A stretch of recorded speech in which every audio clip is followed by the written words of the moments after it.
What's up guys, it's Alex here. So I just wanted to make a quick video explaining a couple of things about the last video which I didn't mention. If you haven't seen that video, I'd highly recommend going and watching it before watching this video. Otherwise, nothing in this video is going to make sense whatsoever. So I'll leave a link to that video down below. So the first thing that I want to address is it's something that I said in that last video, and I basically said more or less that all edge retention testing done by hand is inconclusive. Now, what I really meant to say by that was the edge retention testing that I was doing in that particular video was inconclusive. And I may end up contradicting myself here in a second, but I'll get to that later. There's a lot of people who do really good edge retention tests, especially here on YouTube. They do everything very scientifically. They make sure that all the edge angles are exactly the same. They make sure they sharpen in the same manner. And they make sure that their testing medium or whatever it is that they're cutting is consistent between every knife that they test. Now, what I was doing in my last video was not a scientific test. It was a real world test under real world conditions.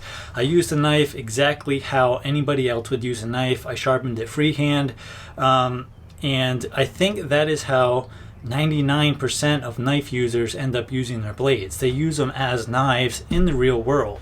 Now, I thought that this video or that last video was going to be controversial, and it didn't really seem to be as controversial as I originally thought it would be on YouTube, but it turns out it's kind of gathering its own controversy on other online sources like forums and stuff, which I think is kind of interesting because everybody seems to be an expert on a forum, but as soon as it comes to posting their own YouTube videos, they're nowhere to be found. But let's touch on something real quick here. If you watch that video, you may come away with the fact that it doesn't matter what type of steel it is, all steels have exactly the same edge retention, and that's absolutely not true. The fact is that there are certain steels that have better edge retention than other steels due to a number of different factors. The thing is, and this has been my whole thing all along, and this is maybe where I'm kind of biased in a little bit, and it really comes down to if you're paying 3-4 times the price for a certain steel than, say, a cheap Chinese steel or whatever you want to call it, you shouldn't have to do hours of research to try and figure out exactly what angle works best for that steel and exactly what sharpening stones work best for that particular steel as well. You should be able to, spend 4 times the amount and have things be easier.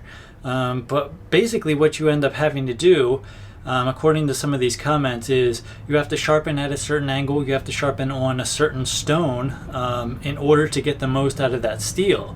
That couldn't be farther from what I'm interested in the first place, and that is, if I'm spending $200 on a knife, I want to be able to sharpen that in the exact same manner that I sharpen my cheaper knives and get better results. But if you're telling me that I can't sharpen that knife using those same methods that I use for my cheaper knife, that I'm not getting the most out of my steel, that doesn't really make sense to me. What exactly am I paying the extra money for? I'm paying the extra money to then go do hours of research to try and figure out what is best for that particular steel? No, I want to be able to sharpen that in the exact same way that I sharpen my other knives and get better performance. I want to be able to use any sharpening stone and get better results if I'm paying more money. So you have to take that into consideration. It's a real world test. It's not a scientific test.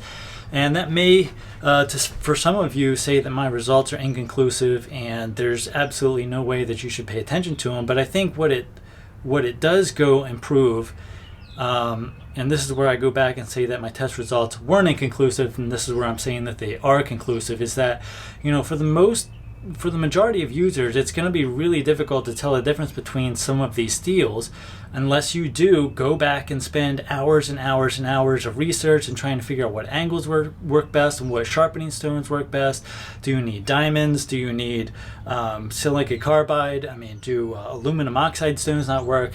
Some of you may not even know what any of that stuff is if you're new to the knife world. So yeah, it's just, it's a real world test, not a scientific test, but I think it does prove something in that not everything is better if it's more expensive, and just because someone says it's better. I think better is a subjective term.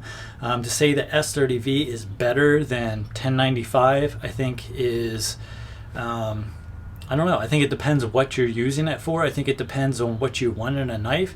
Do you want it to be easy to sharpen? Do you care whether or not it's stainless? There's a lot more that goes into knife steel than simple edge retention. And you have to take all of those considerations or all of those factors into consideration when you're looking at purchasing a knife. Price. I mean, again, do you want to spend 3 or 4, maybe even more times the amount of a cheaper steel to get something that you have to sharpen at a very specific angle or on specific stones, polished up to a certain grit in order to get the most out of it? What's best, or what steel is best, is not the same for everybody. So yeah, just a couple things about the last video that I thought I'd mention. So yeah, don't try not to troll me, because I can only put so much into a 10-minute video, and again, the whole point of that video is just a real-world test. Just your average Joe cutting some stuff up, seeing whether or not he could tell the difference between certain steels. So thanks for watching, and we'll see you in the next video.